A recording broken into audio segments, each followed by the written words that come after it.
What up, Cavs Nation? I'm your host, Ethan Sands, and I'm back with another episode of the Wine and Gold Talk podcast. And joining me on today's episode, not only columnist Jimmy Watkins, but also Ohio University alum. I hope you guys know that you have two Bobcats on the podcast. Roll Bobbies, you know how we do. But today, we're not here to talk about OU. We're here to talk about the Cleveland Cavaliers getting their get back against the Atlanta Hawks, 137-115. It was the regular season series finale between the two teams. It was the last time that the Cavs were going to be able to have the opportunity to get back at the Hawks before seeing them potentially in the playoffs. And this one meant a little bit more coming in. We understand that there was a lot of emotions going on today, not only because this is a team, the one of two teams that have bested the Cavs twice in their 2024-2025 campaign, but also all-star reserves were named. We were having a little back and forth, me and Jimmy, before the game about how the Cavs or the Hawks would react depending on how the all-star reserve nominations were going to go. Obviously, we know Darius Garland and Evan Mobley will be joining Donovan Mitchell in San Francisco for the 2025 All-Star Game, but Trae Young was snubbed once again. And Jimmy, I want to get your take on how the game played out. We talked about the little elbow to the jaw, ironically enough, for Darius Garland that Trae Young did, and that was called a foul on Darius somehow. I know we want to talk about all these different things, but get into just the hype around today's game, the emotions, what you were thinking coming into the matchup. I guess Trae Young wasn't that mad about the All-Star snub, right? Like, what did he finish? 5 of 16, 15 points, 10 assists. This dude, by the way, came into tonight. I was just going through his game logs for the game, averaging 7 turnovers a game in his last 5 games. That's crazy. That's crazy. He was much better tonight. 10 assists, 2 turnovers. He's a wizard of a passer. But I would, snub. Trae Young All-Star snub. I don't know about that, man. You guys remember the LaMelo Ball conversation we had last week about the All-Star game? I don't think anybody's going to forget that, Jimmy. I don't think anybody's going to forget that. For those of you who didn't listen, basically my take was I don't really care how gaudy LaMelo Ball's statistics are, because he plays for a losing team and he plays losing basketball. His stats are inflated. What does it lead to? 20 wins every year. I think they actually made the play-in tournament one year with James Borrego, who subsequently got fired because LaMelo Ball didn't like him. Whatever, we're not going to do that again. The one good coach he's ever had, the one good year they've ever had, LaMelo Ball was like, I think we're winning too much. I think we need to stop this. I need less eyeballs on me so I can put up my empty calorie statistics in peace. I think there's a little bit of Trae Young in there. Like, subtract 5 inches, add a few more annoying jump into the side of defenders who are trailing the play on a pick and roll, and there's Trae Young for you. Like, Trae Young is a guy who has a ton of pedigree attached to his name. We got acclimated with him in college. He was really, really fun college basketball player. He caught this Steph Curry wave where oh my goodness, he can make 35-foot 3-pointers. And look how little he is. How is a guy this small scoring amongst all these massive human beings? And you know what? There's some truth to all that. Trae Young's a really, really talented offensive player. The way he gets into the lane and finishes amongst the trees is incredible.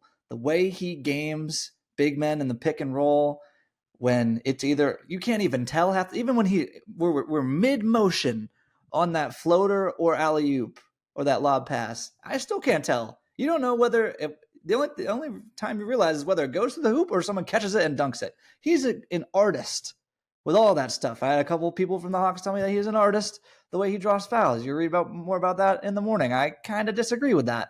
But it's just like, you play zero defense, which again, I get it. You're small, not all your fault, but the effort. There was a play tonight where Trae was fighting for a defensive rebound, didn't get it, saw it got tapped out to, I believe it was Ty Jerome, who, fun fact, Ty Jerome, go over all your Cavs friends and just yell this fact at them over the next couple of days because it's fun to say. Ty Jerome has more 20-point games in the month of January than Ja Morant. Part of that's because Ja Morant's been injured, but like, it's fun. It's fun. Like Jaws missed a few games here and there. He's had the Grizzlies have frankly been whooping some teams as well. That contributes to it. Still a fact that you can say to your friends. Fun to say. But Ty Jerome, who we know has an absolutely lethal clip on him from beyond the arc. Trae Young was sprinting after this ball, chasing really hard after the ball, saw that Ty Jerome had it, and he was just like, you know what? I've done everything I can do. This play's over now. It's all out of my hands. And you know what Ty Jerome did? He cashed that three. I think this was at the portion of the game where we started. I think it was third quarter. I want to say. It was at the portion of the game where like it was getting a little out of hand, and the Hawks in the third quarter, it kind of felt like they were just ready to go home.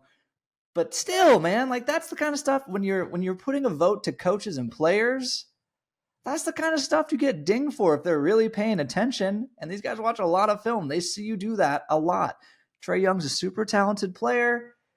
He's never really won anything. He's made that one Eastern Conference Finals run that we don't really know what to do with any of the accomplishments that happened during that time because we had a weird bubble environment. And then it's nothing ever approaching that has happened again from the Hawks. I think they have 2 winning seasons since he's been there. I'm not calling that a snub. I mean, if you want to argue for Trae and some other guys over a guy like Tyler Hero, I'll hear you out. But it's not I promise it's not a basketball travesty that Trae Young. Now, if Darius Garland didn't make the All-Star game, as you and Chris were talking about yesterday on the pod, Ethan, like, which I understood why the Cavs were worried about that. I think there's a little reverse jinx to that personally, but I think, we're a smaller market. If we already get 2, then it's like, well, we're going to give we're going to give this team the third most important Cav and All-Star. It's basically when you compare these guys, a guy like Darius Garland, who again, you can argue has been the primary engine of the Cavs offense this offseason, but you could argue he's, second option for sure. And Evan Mobley's emergence, he'd be the third All-Star. You could argue that, some of these other guys, like a Trae Young, for example, who gets all this different kind of defensive attention. Really? We're going to put this guy in over that? That would be a basketball travesty because Darius Garland is playing winning basketball. He's throwing all these same glitzy passes. He's a great lob thrower. He's a great passer. He shoots threes from far away, just like Trae Young. He's small, finishing over big people, just like Trae Young. Except Darius Garland has won as many games by the All-Star break as Trae Young usually wins by the end of the season. So, like, that's what we're talking about here. I don't even remember what you asked me, Ethan, but I was just ready to go on another All-Star game rant. It's good for basketball's soul that Darius Garland made it and Trae Young didn't. Hey man, sometimes the pod takes you in different directions. That's why it's a podcast. It's meant for dudes just talking sports, man. That's what we're doing here. And Jimmy, just to talk about a couple of things that you mentioned, I think the first thing, when you mentioned winning basketball, Kenny Atkinson said it after the game, that the Cavs are 39-9. If there's a team worthy of having 4 All-Stars, it's the Cleveland Cavaliers. And especially with Jared Allen not making it, I don't want to consider it a snub because, like, he's not the glitz and glamour that the All-Star game is and all these other things. But Kenny Atkinson said he was disappointed that Jared Allen didn't make it because of their record, because of what he means to this team, and because he was on the ballot, point and blank. And a lot of people are saying, like, oh, he might make it as an injury replacement. Unless somebody gets hurt in like the next couple of weeks, there's nobody on the Eastern Conference All-Stars and All-Star reserves that's injured currently. So I don't see that potentially happening as it would have if Paolo Banchero would have made it, if Franz Wagner would have made it, all these other things, because we understand like they're still coming back from injuries and maybe don't want to participate in those kinds of things. But the other thing you mentioned was Ty Jerome, and like he has played phenomenally off the bench for the Cleveland Cavaliers. I mean, he has 13 20-point games in his NBA career, Jimmy. 7 of those have come this year. 7. Another one tonight. And we obviously know that he's had a great January, as you mentioned, more 20-point games than Ja Morant this month. And it's coming in a month where the Cavs have played below their standards defensively outside of the last 3 games. And I think that's a big portion of what has changed. And obviously, we keep talking about, like, sometimes you have to do the eye test. Like, okay, the Detroit Pistons aren't a good offensive team. The Miami Heat aren't a great offensive team. The Atlanta Hawks, without Jalen Johnson, Clint Capella, are a different offensive team. So I definitely think that you have to take these into account. But the Cavs were playing very much differently on the defensive end. And again, they held the Atlanta Hawks to under 30 points in 2 of the 4 quarters. 115 was their final score. And as Jimmy mentioned, Trae Young had just 15 points. Most of their points, I mean, their best player was Zachary Ricochet, who was fighting for his 30th point in the last 2 seconds of the game, trying to get to 30. About as good of an homage to Trae Young on All-Star Night as I've ever seen, by the way. Both him and LaMelo Ball were watching Zachary Ricochet fight for that buzzer-beating 30th point to cut the lead to whatever, 23. They were smiling and watching young Zachary get it. Zachary, fill that empty calorie bucket with statistics. Very proud of you. To your point, though, Ethan, about the defense, here's a very simple way of thinking about it. No, the Miami Heat, the Detroit Pistons, and the as presently constructed Atlanta Hawks are not the measuring sticks to which you should hold yourself as a defense. But what should happen when a really good defense meets a middling offense? They should get skunked. That's kind of how the Cavs should. I'd say more so with Detroit and Miami, save for a quarter than tonight. But that's the Cavs won comfortably. Their defense looked a lot better against teams that they should look a lot better against. That's all the data we have to go off of right now.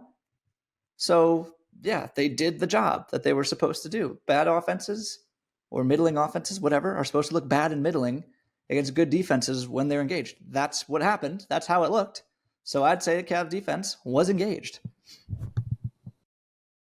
I agree. I mean, obviously, with a grain of salt, you look at the overarching views of other offenses, but you also still have to do your due diligence and look at the statistical differences. And that's what you're mentioning, Jimmy. I think you're absolutely correct. And then you talk about just overall offense. And this Cavs offense has not been stifled, it feels like, in quite some time. They, again, put up more than 130 points. They had 7 different players score in double figures. The 3 players that made the All-Star game, Donovan Mitchell, Darius Garland, Evan Mobley, combined for 66 points. The bench combined for 51 points, again, led by Ty Jerome and George Niang in tonight's matchup. Even Jalen Tyson got 15 points in. So that just shows you how this offense is clicking on all cylinders. And what I liked about what Kenny Atkinson talked about following the game was how most coaches are noticing how they're moving the ball, how they're getting everybody involved, and how that is impacting their winning. I mean, they had 34 assists on 53 made baskets tonight, Jimmy. And I remember this reminds me of the conversation we were having after the Golden State game where Draymond Green was just like, I felt like my head was about to fall off because of how much I was turning my head.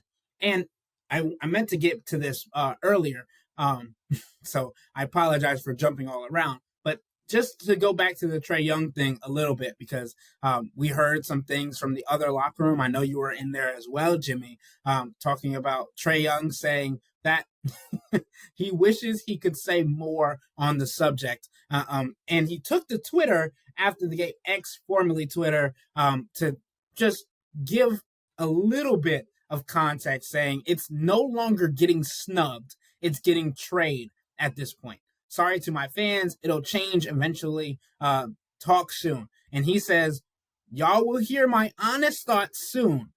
Make sure you follow his thing. So I just think it's interesting when we talk about like the Bro, you are 4 games under 500. I'm sorry. You're 4 games under 500. Who do you think you are? This is like, I know you don't make it to the NBA without a healthy ego. You certainly don't make it to the NBA at 6'1". Wink, wink. Does anyone believe Trae Young's 6'1"? Doesn't look like it to me. You certainly don't make it as a smaller dude without having a lot of belief in yourself. And I would like to reiterate, Trae Young is a wonderfully talented basketball player. But this side, like, you don't understand why? You don't get it? You don't get it. Because you've been like one of the worst defensive players in like statistical history at points of your career.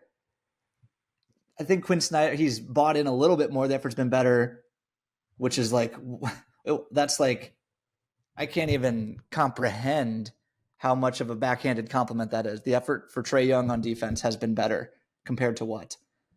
That's something. But your team is losing games. You are, your thing is offense. Your offense isn't good. You're not good at defense. Your team's losing games. And we're trying to paint this like it's an injustice. We're trying to make new words in the dictionary. It's not getting snubbed. It's getting trade. Oh, I'd like to get trade out of this conversation right now. Come on. All right, Jimmy. So what I was going to go into more so was how different these two teams are currently constructed, right? Like Trae Young feels like he has to do everything or get everybody involved. Like he has to be the reason for somebody else to score for them to be successful, while the Cavs don't really care. They're just flinging the ball around. And my favorite part of what Kenny Atkinson said after the game was that we didn't have to really do anything. There was like a scheme and principles set up like before we got here, but we didn't have to run no plays. We just said, okay, we're going to run a couple things, but we're going to let them hoop. Like they were playing like they were at the YMCA. Okay, nobody's open. Okay, swing. Okay, this is a good, okay, swing. Like that was, and it was just, there was an exclamation point put on it when Evan Mobley came in to his post-game press conference and was like, we are having so much fun. Like, this is fun. Playing the game of basketball should be fun. It is a game. Like that, and obviously winning helps. They are 30 games above 500. So that helps a lot. But Jimmy, when it comes to this team and what the style that you've seen them play, how much fun they're having it is to watch, like, is this one of the most fun teams?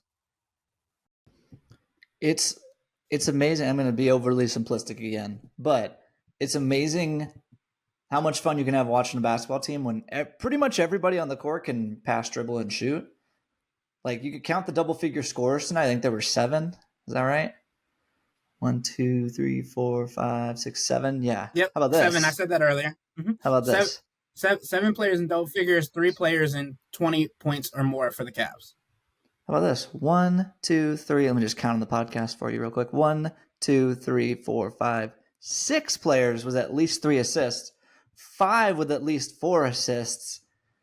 And now you get the idea of what Draymond was saying. It's like ping pong. Ball's over here. Well, this guy can do all this, a triple threat. Ball goes across the court over here. Well, now this guy's a triple threat. There's like Sam Merrill, allegedly a shooting specialist, 4 assists tonight. Like, these guys are just, when Kenny talks about not calling any plays, I mean, he obviously got the ball rolling by planting this style in their head. But like when the Warriors got rolling, it's kind of the same thing. They were improvising a lot of the time because they got so used to playing with each other that they could call a concept amongst each other and then just kind of figure out from there what everyone was going to do. That's when it's really fun. When you can, Darius Garland can look at, I'm just picking a name out of a hat, Max Strus, and like a certain look, they know what they're doing together. That's when it gets really fun. That's when it gets the hardest to guard, because if you're, calling sets out and different things like that, everyone's watched film, they can, either recognize the call because they're advanced scouts, or they can recognize an initial action and start, yelling stuff out. If you're just playing off each other with off of natural feel, like that, then you got the defense guessing the entire time. And no matter, again, I cannot emphasize this enough, no matter who's touching the ball, everyone can pass, dribble, or shoot, that's a tough day. That's a tough day at work for Atlanta. Okay, so I got three more topics for you, Jimmy. The first one, we're going to talk a little bit about the defense again, but more so about how in the first half, the Cavs allowed 20 free throws on 14 personal fouls, and the Cavs had to make an adjustment. And when Kenny Atkinson was walking into the locker room for halftime, like the guys were already holding each other accountable, saying like, if we want to win this game, we have to make sure they get it out. They don't go to the free throw line as much.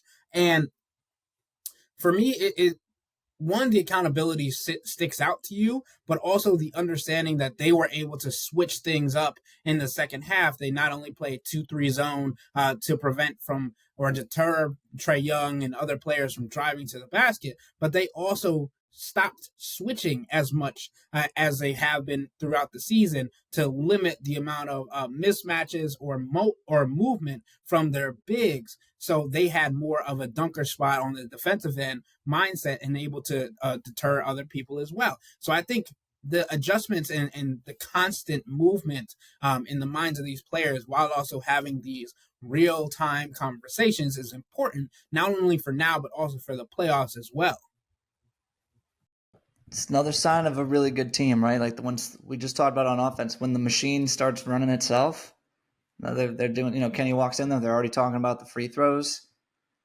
That's, the Hawks, DeAndre Hunter shot 12 of them. Look at the first half numbers.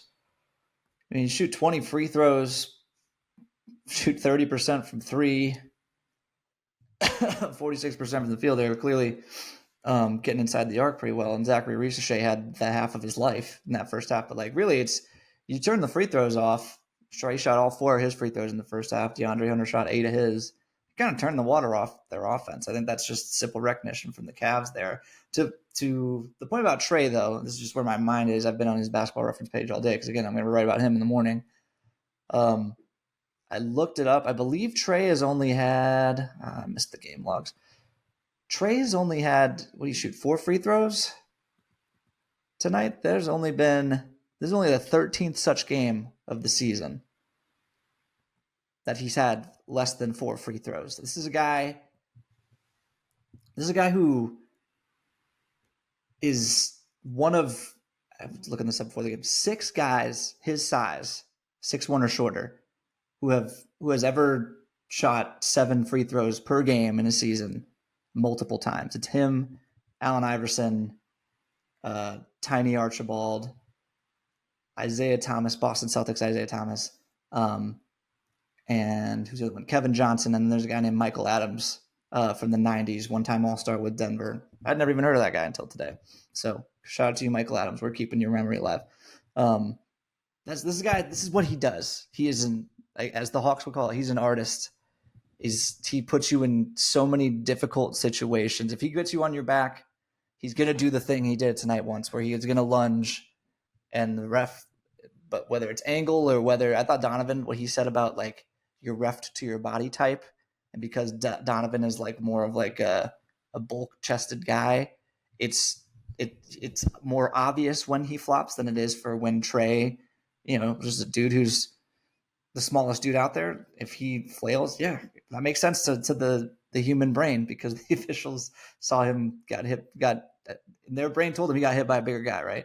So that's DeAndre Hunter. That's impressive that they were able to keep him off the free throw line. I think that's more of a schematic thing. Like this, DeAndre Hunter on smaller guys, a problem. That's the kind of like foul you're going to get because you're just out of position or overpowered.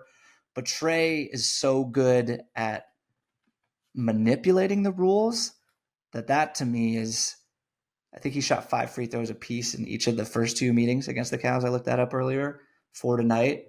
That's a season long, well done, right? Because his career average is like 7.5 or something like that. Yeah, and we can go back to the drawing fouls portion if we want to stay on the Darius and Trae topic. Darius getting called for a foul, something that I referenced at the very beginning of this podcast, for taking an elbow to the jaw, maybe a little bit of aggressiveness, a little bit of anger there from Trae. What do you think, Jimmy? What was the what was your thought process when you saw that go down? And then especially after Darius was called for the foul instead of Trae Young. That's just Trae being Trae, man. That's him being a magician at manipulation. He is so good at catching somebody in the wrong spot when they're close to him and making it look like he got fouled. Whether you believe you fouled him doesn't really matter because the refs called it. Whether you like that, it's a matter of personal opinion. It's a matter of basically what jersey you're wearing, right? Like all the Hawks are saying, great job, Trae, more free throws for us. All the Cavs are saying, you little, you know what I mean? That's like, I thought like one of the interesting things that came out of the conversations I was having about that today is Kenny saying that Steph and KD didn't think of it that way. And the context being that, Steph and KD are kind of like these hoops purists, right? The idea that they wouldn't want to do that. I don't want to say it would like to go as far as to say it would like sully the game or whatever. I don't think they think of it that way. I just think they think of basketball so single track minded where they're just like, what's the next really good play I can make, that they don't think about having to, if I can get this guy's arm right here, then I can whatever. But again, back to Donovan's point, because Trae is a smaller guy, I mean, has the disadvantage 99% of the time physically, right? I mean, he can use his first step to get past people and things like that. But even when he gets to the rim, there's another much bigger person than him waiting for him. So he has to think a little differently, act a little differently. And it's really based on personal preference. I think it is a credit to Trae that he can get so many of these defenders out of position and that he can draw fouls as often as he does.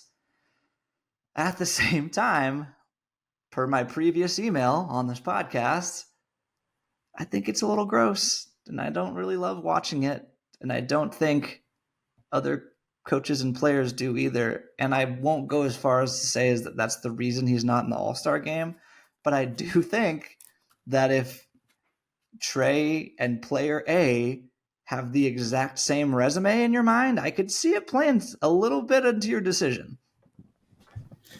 Yeah, Jimmy, and I keep thinking about all the topics that came from tonight's game, and obviously the All-Star conversation is the big one for everybody that's looking for information, and we'll get to end the podcast there with the three different topics that I feel like I have to write about for the morning. Is Evan Mobley saying that he worked to get to this point in his career his entire life. Darius Garland having the revenge comeback season after this time last year, sitting on his couch or in Paris and having his jaw wired shut, trying to find the joy in dealing with all of that and fighting back. And Darius and Donovan Mitchell admitting that, like, even though he wants Evan to like have this growth spurt to all these other things, like, who doesn't love the story of everybody getting proven wrong by your teammate, by Darius Garland, who had so many critics after last season and still will in the playoffs until something changes. And I think Darius Garland said it and Evan Mobley said it, like, this is nice, this is all great, but it doesn't matter unless they do something in the playoffs. And Darius said it point blank, like, the goal is a championship. And Jimmy, when you talk about how this team is operated, we've talked about it a lot on this podcast in particular, them being together when everything was announced, them changing their schedule for their pregame routine so that they could all be together to watch the TNT broadcast and see who was selected and being able to celebrate one another.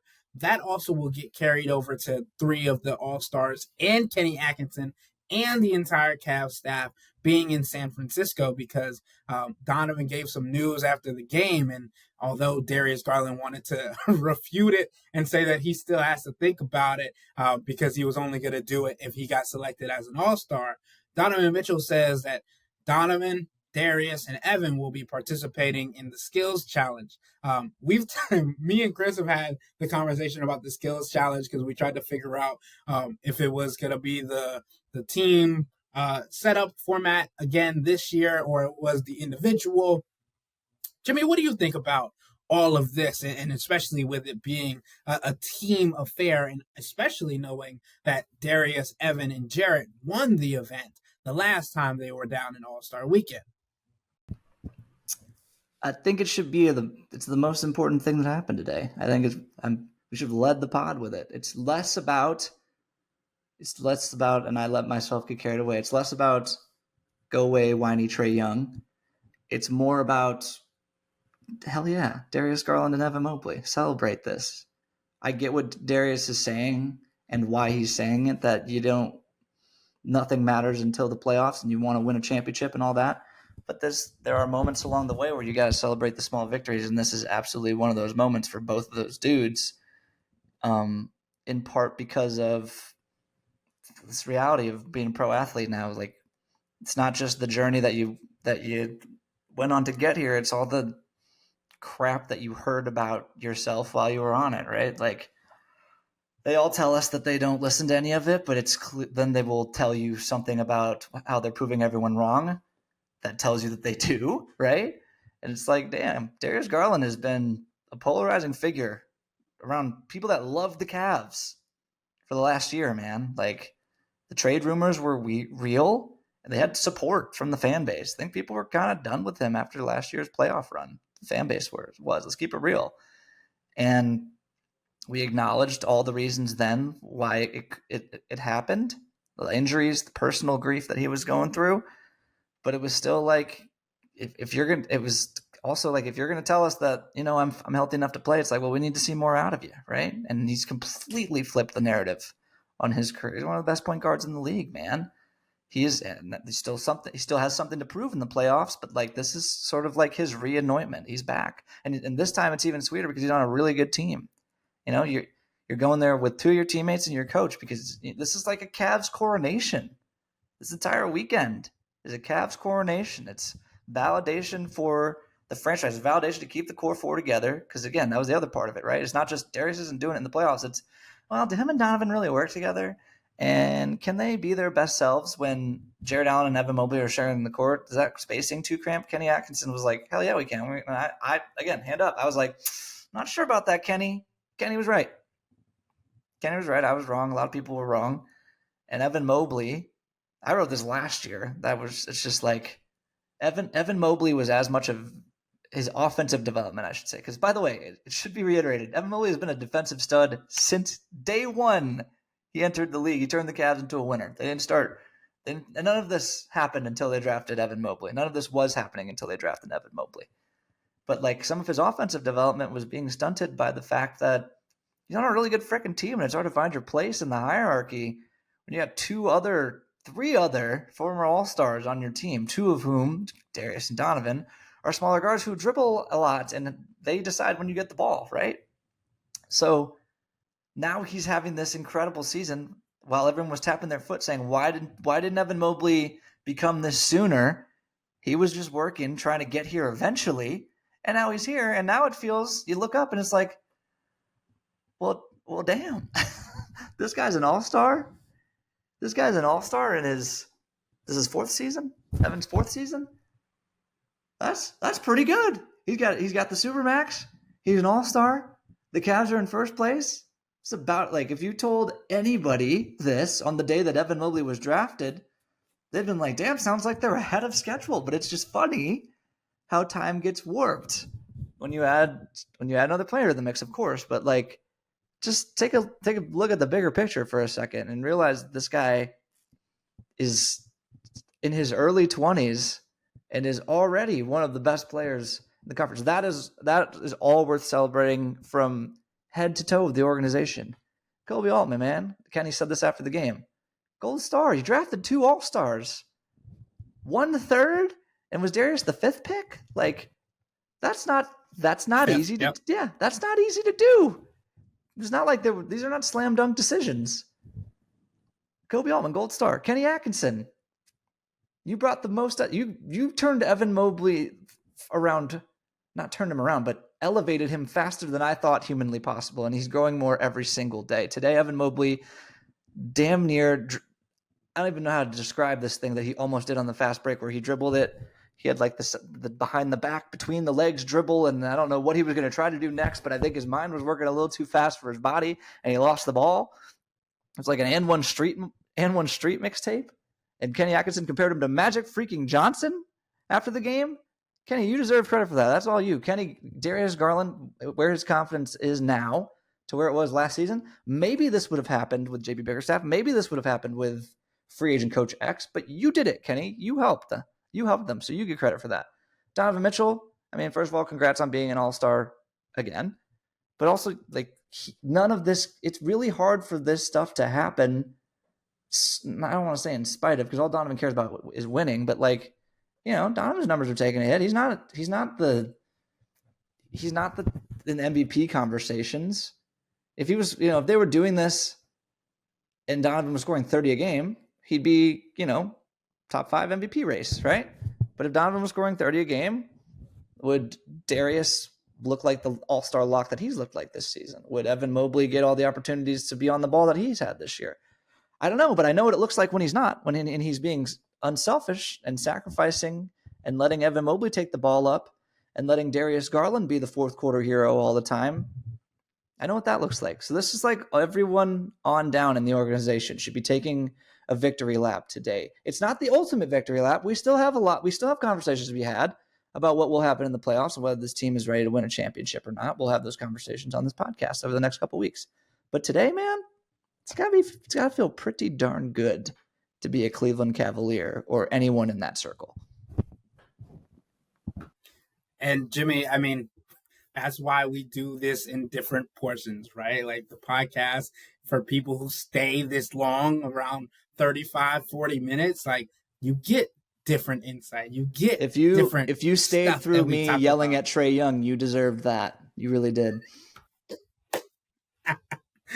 I was having this conversation with Chris the other day. I was like, we always end on the best stuff, man, because sometimes it takes you a while to get into a flow and get out of some of the nuance that we talk about. And I think the funniest thing from what you mentioned about Evan kind of being a little too fast for himself, like when that clicks, like when his body and his mind match up, because he has the physical talent to do it. His mind might be just moving a little bit too fast for itself, or his body might be moving. One of the two. When they sync up and he's able to do the little behind the back, go into a left-handed dunk, whatever he was planning on doing, like that's when you understand that he's going to take this league by storm. And I think the funny thing about this is when talking to Kenny after the game, and we were talking about Ty Jerome and how good he's been over the last couple of weeks and how good he's been all year, really, and how surprised Kenny has been, especially after coaching him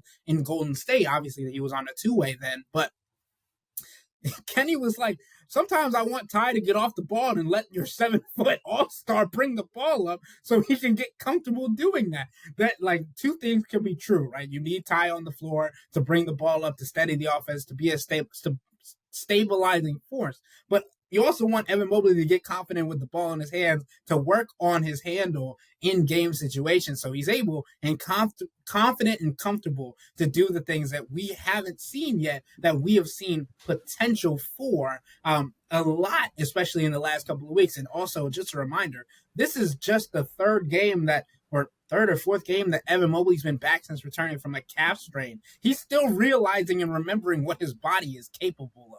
So for him to already feel this comfortable and also just having fun playing the game that he's loved after obviously not having it taken away as long as it did last season, but this is important for reinvigorating him into the offense and getting his head where it needs to be for the Cavs to be or have the utmost success. By the way, Ty Jerome, another organizational victory lap. I don't think anyone in the Cavs organization saw this. Kenny Atkinson said tonight, he was thinking like, yeah, Ty Jerome, 12th man, like a step above a two-way guy. He'll play sporadically. Like, think like, I don't know. I was thinking like Craig Porter Jr. last year when the injuries hit, like he would get those kind of opportunities. Like if someone's out tonight, all right, Ty, fill these minutes. If someone's out for a while, okay, you're the backup point guard for 6 weeks or so, and we'll see what you can do with it. He's like one of the best bench players in the frickin' league. He's the only, I saw the stat on the Jumbotron, tip to whoever runs the Jumbotron at the Cavs. He's the only bench player in the league averaging double-digit points per game, shooting 50% from the field, and shooting 40% from three. Only dude in the entire league. Now, again, just the Cavs didn't see this coming, but Kobe Altman saw something in Ty Jerome, said, hey, come over here. Here's 2 years, $5 million. MVP of September. MVP. September MVP, Ty Jerome. Kenny Atkinson was like, let's see what he can do. I'll give him some run. He saw September MVP Ty Jerome, and it's very easy to have a guy who kills in an open gym and then just say, okay, now the adults are playing. But Kenny's like, you know what? I'm going to see if this is real. I'm going to give this guy some run. And I think he said the typical,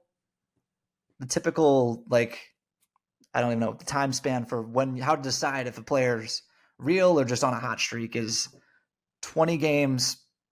20 games if you're start from a certain point, but then for a guy like Ty, who's like really end of the rotation kind of guy, it's like till the All-Star break. But Kenny said, like, I mean, we're basically there, but he said, no, I'm ready to call it now. Like, Ty Jerome is real. He's here to stay. He's put in the work to get, physically on par with the NBA, and he's always had the skill. And now you're seeing him, man. He's an unbelievable shooter. He's like a mini, I don't want to get reckless, but with his size and the vision that he has because of his size, it reminds me of like these super wings. Like, okay, here's what I'm not going to say. Here's what I'm not saying. I'm not saying it.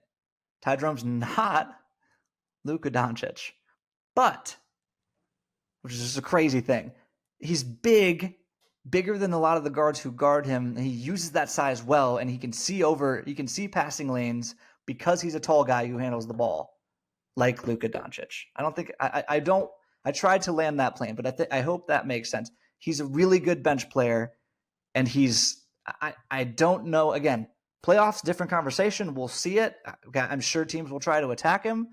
I'm sure that as you play, better second units, stuff will change. But right now, anyone associated with the Ty Jerome experiment, clap it up for yourself. And I want to end this here because, Ty Jerome is one of the best three-point shooters in the league. And I know exactly what you're talking about. You saw the little text on Twitter that was going around talking about Luka Doncic and Ty Jerome, or Ty Jerome being a poor man's Luka Doncic. So I definitely thought that was an interesting conversation on the interwebs. But Jimmy, that's dumb. I'm just saying because he's just tall and can see angles. That's all I'm saying. And he can bump guys. That's it. That's all. We're going to never speak those two names in the same sentence again, ever, because it's silly. But Ty Jerome's good at basketball. Just clarifying. Agreed. And to wrap this all up, the Cavs are 39-9. They have 3 All-Stars. They're the only team in the NBA with 3 All-Stars.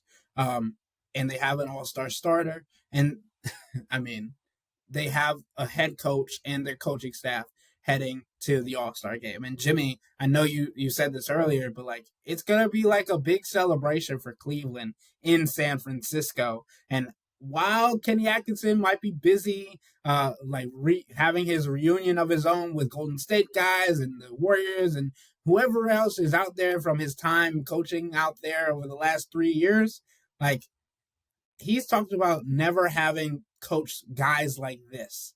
Guys like the Cleveland Cavaliers in the 2024-2025 season in his entire career.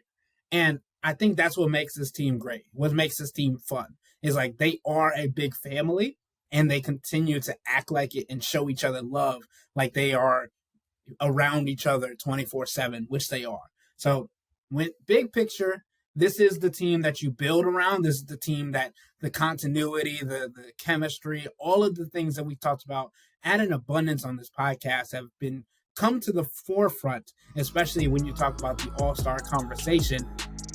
But Jimmy, that also makes the trade talks that much harder. So I'm going to leave it at that. And with all that being said, that'll wrap up today's episode of the Wine and Gold Talk podcast. But remember to become a Cavs Insider and interact with Chris, me, and Jimmy by subscribing to Subtext. Sign up for a 14-day free trial or visit cleveland.com/Cavs and click on the blue bar at the top of the page. If you don't like it, that's fine. All you have to do is text the word STOP. It's easy, but we can tell you that the people who sign up stick around, because this is the best way to get insider coverage of the Cavs from me, Chris, and Jimmy. This isn't just our podcast, it's your podcast. And the only way to have your voice heard is through subtext. Y'all be safe. We out.